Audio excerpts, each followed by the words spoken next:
Break के बाद आपका एक बार फिर से स्वागत है। खबर पुणे से, जहां लगातार कोरोना के मामले बढ़ते जा रहे हैं और ऐसे में यहां का जो हेल्थ इंफ्रास्ट्रक्चर है वो पूरी तरह से चरमरा गया है।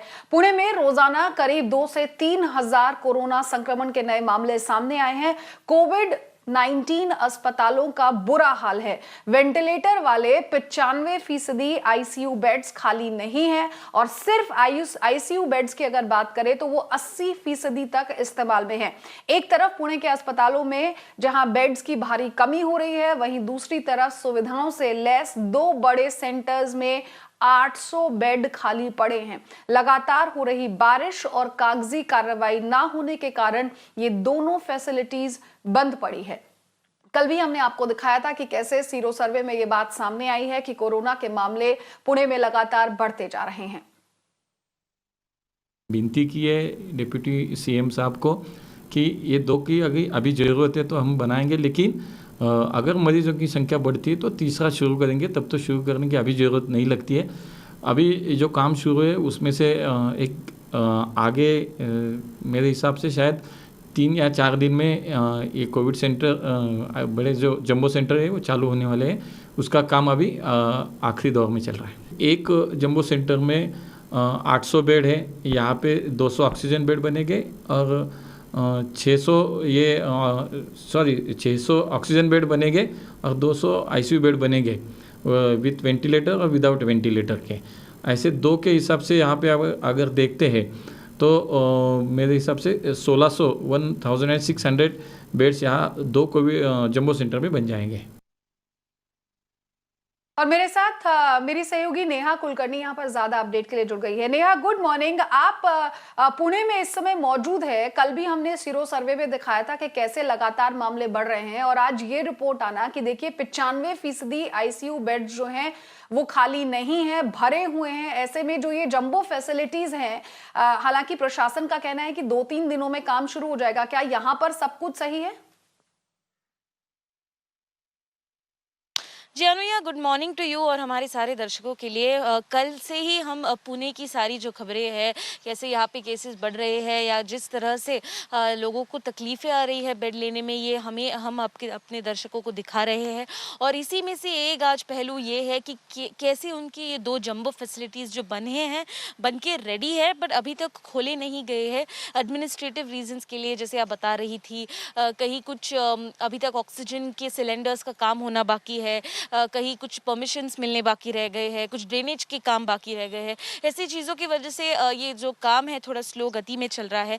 लेकिन और आगे जाके अगर हम आपको दिखा सके, एक जंबो फैसिलिटी में जहां हम खुद खड़े हैं, इसे कहते हैं अन्ना साहेब मगर स्टेडियम। ये काफ़ी पॉपुलर और बड़ा स्टेडियम है पिंपरी चिंचवड एरिया का पुणे में। यहाँ पर 800 बेड की एक फैसिलिटी बन रही है और आप देख सकते हैं कि काम चल तो रहा है, लेकिन बारिश की वजह से कहीं ना कहीं ये काम में थोड़ी मंदी आ गई है।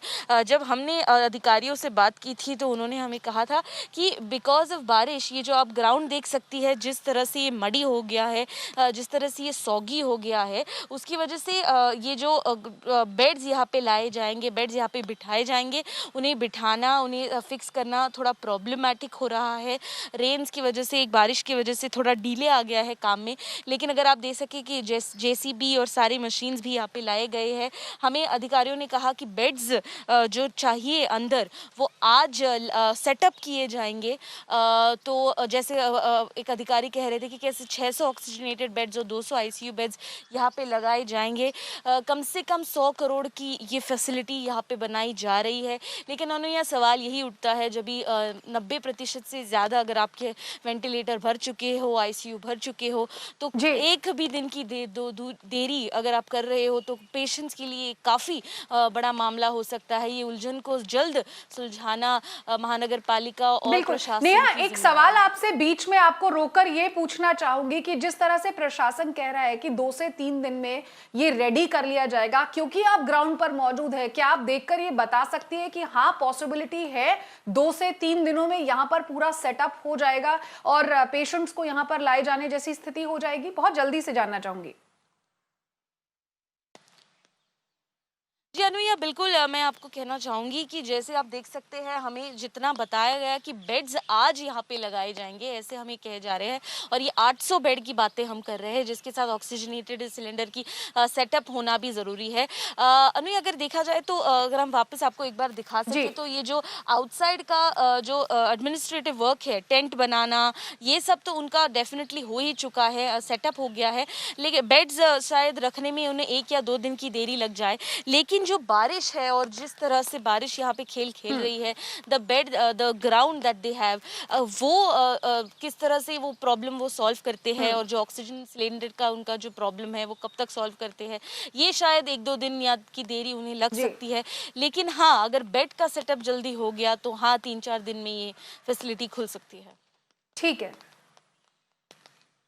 ठीक है, शुक्रिया नेहा इस तमाम अपडेट को हम तक पहुंचाने के लिए। देखिए, पुणे में कोरोना के मामले लगातार बढ़ रहे हैं, जिसे लेकर महाराष्ट्र के जो स्वास्थ्य मंत्री हैं राजेश टोपे, उनका कहना है कि सरकार संक्रमण को कंट्रोल करने के लिए तेजी से कोरोना टेस्टिंग कर रही है। स्वास्थ्य मंत्री टोपे के मुताबिक पुणे में आईसीयू और वेंटिलेटर बेड्स की गिनती बढ़ाई जा रही है। स्वास्थ्य मंत्री ने यह भी कहा कि पुणे में 5000 एंटीजन टेस्ट करवाने का लक्ष्य है। हम आपको ये भी बता दें कि मौजूदा समय में पुणे में कोरोना संक्रमण के 39,424 यानी कि करीब 39,500 एक्टिव केसेस हैं, और इसके साथ ही यहां 3000 से भी ज्यादा लोगों की कोरोना संक्रमण से मौत हो चुकी है। और आज जो आंकड़ा यहां पर पुणे का जिस तरह से दिख रहा है, बताया जा रहा है, वो देश के किसी भी शहर का सबसे बड़ा आंकड़ा है। पहले ये नंबर महाराष्ट्र का में ही मुंबई का था, लेकिन अब ये पुणे शहर का बन गया है। पूरे महाराष्ट्र में सबसे ज़्यादा टेस्टिंग अगर कहीं हुई है तो वो पूना शहर में हुई है, करीबन 42,287।